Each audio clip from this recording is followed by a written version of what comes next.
So, hi guys, I'm Castañeda from 11th Sem Euler, and our topic for today is Morocco. So, let's start guys.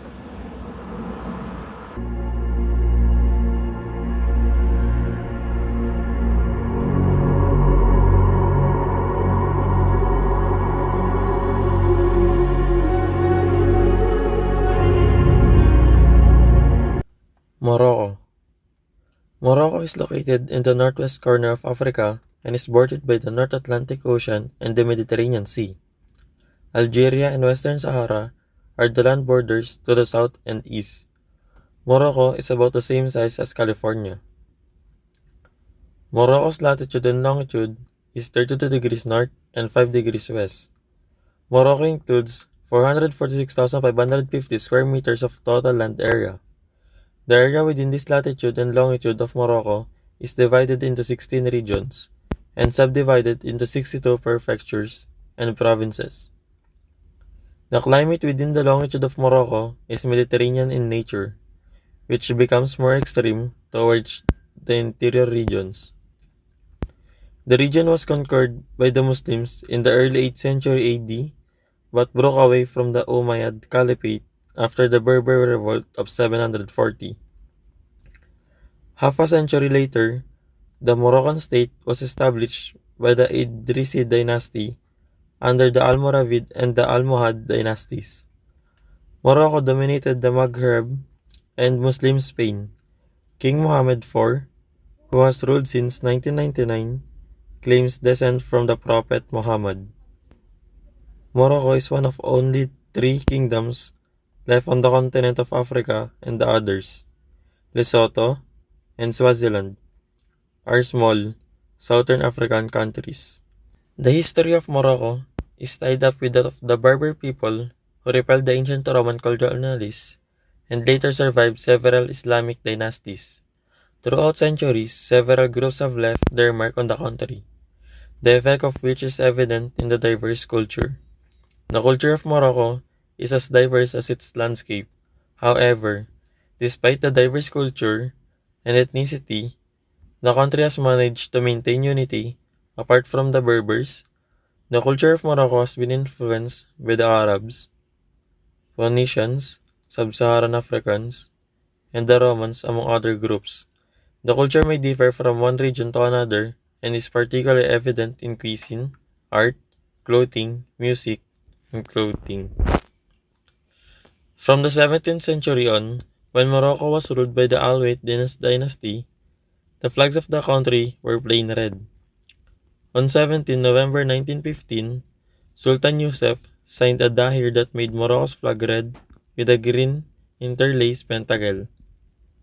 The red background of the Moroccan flag represents hardiness, bravery, strength, and valor, while the green represents love, joy, wisdom, peace, and hope. It also represents the color of Islam, and the pentagon represents the seal of Solomon. The 5 branches also represent the pillars of Islam. The overall population of Morocco is 37,525,641. This culminates in an overall population density of about 81 people per square kilometer. Additionally, Morocco is the only African nation to have both Atlantic and Mediterranean coastlines, with a total of 1,835 kilometers of coastline. The majority of Morocco's population lives to the west of the Atlas Mountains, a large range that protects the country from Sahara Desert. The Moroccan dirham (MRD) is the official monetary currency of Morocco. One Moroccan dirham is subdivided into 100 centimes or cents. The Moroccan dirham comes in both coin and banknotes forms. The banknotes have denominations of 20, 50, 100, and 200 dirhams. Rabat. It is the Morocco's capital, rests along the shores of the Bourg River and the Atlantic Ocean. It's known for landmarks that speak to its Islamic and French colonial heritage, including the Kasbah of the Udayas. This Berber-era royal fort is surrounded by the formal French-designed gardens and overlooks the ocean. The city's iconic Hassan Tower, a 12th century minaret, soars above the ruins of a mosque. Casablanca is considered the economic and business center of Morocco, although the national political capital is Rabat. Casablanca is the largest municipality of the country. The leading Moroccan companies and international corporations doing business in the country have their headquarters and main industrial facilities in Casablanca. Casablanca is famous for its large and modern port, with the cargo turnover exceeding 70 million tons a year.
Cultural diversity of Morocco.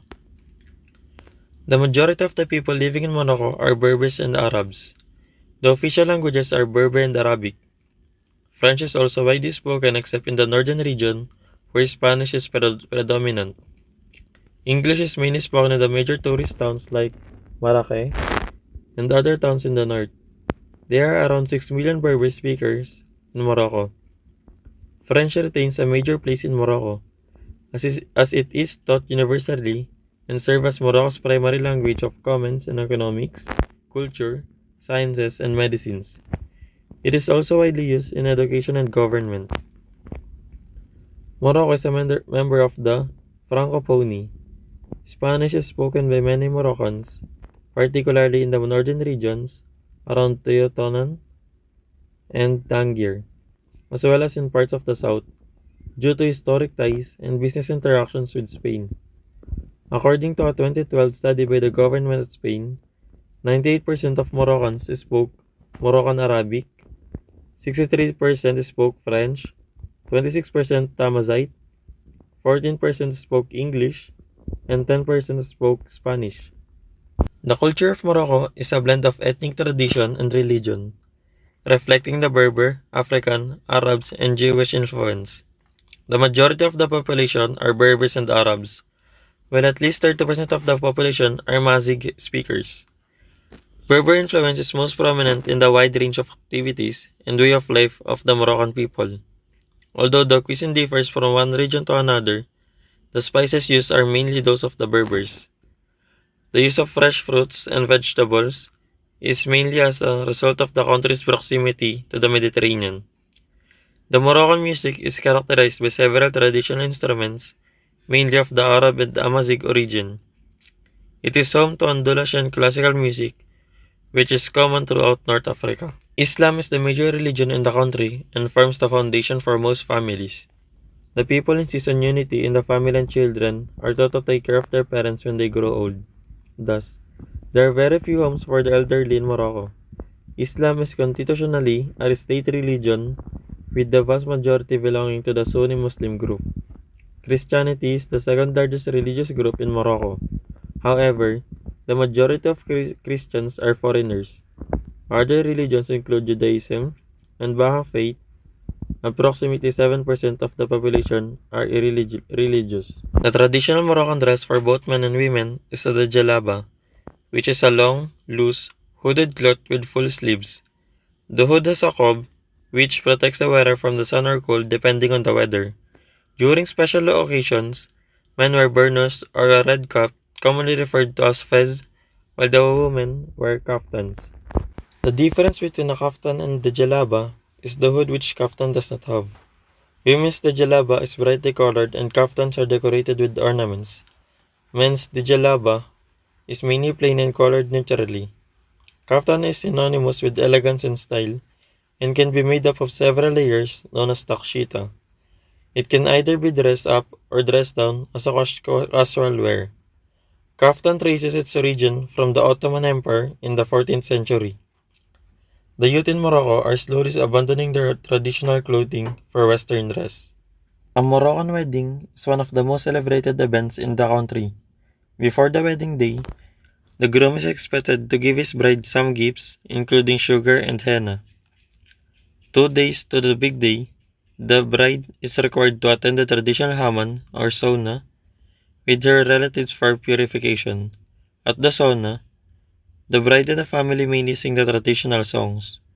The next event that follows is the use of henna, where a professional draws relevant symbols and patterns on the bride's hand and feet. The wedding ceremony lasts at least 4 to 8 hours. During the wedding, the negafa or the makeup artist is tasked with ensuring that the bride stays elegant throughout the day.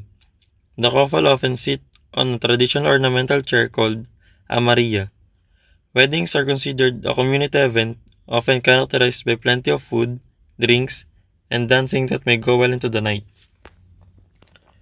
Moroccan food is usually well cooked and immensely detailed.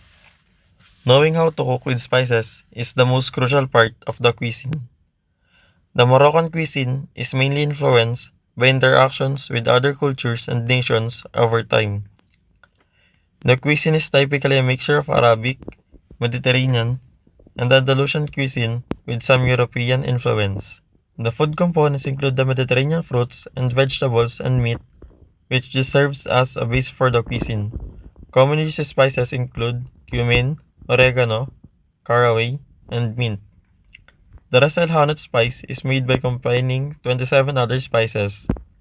The main Moroccan dish is couscous, which is made up of crushed durum with semolina. Beef and lamb are the commonly used consumed red meat. Other common dishes include pastilla, harira, and tangia. Green tea with mint is the most popular drink in Morocco. Making the mint tea is an art, and drinking it with family and friends is considered a daily tradition. The tea is put in special teapots, which allows it to be poured evenly into tiny glasses from a height. Moroccan art has been influenced by other cultures and nations. However, the Berbers and the Arabs are credited for building an incredible art scene in the country. Their architecture includes the famous Red Kasbah castle, which was inhabited by the ruling class. The crafts feature carved doors with unique patterns and colorful carpets.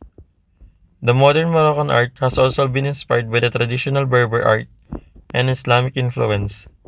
One of the intriguing Islamic tile mosaics is the Khalij, which began flourishing in the 14th century.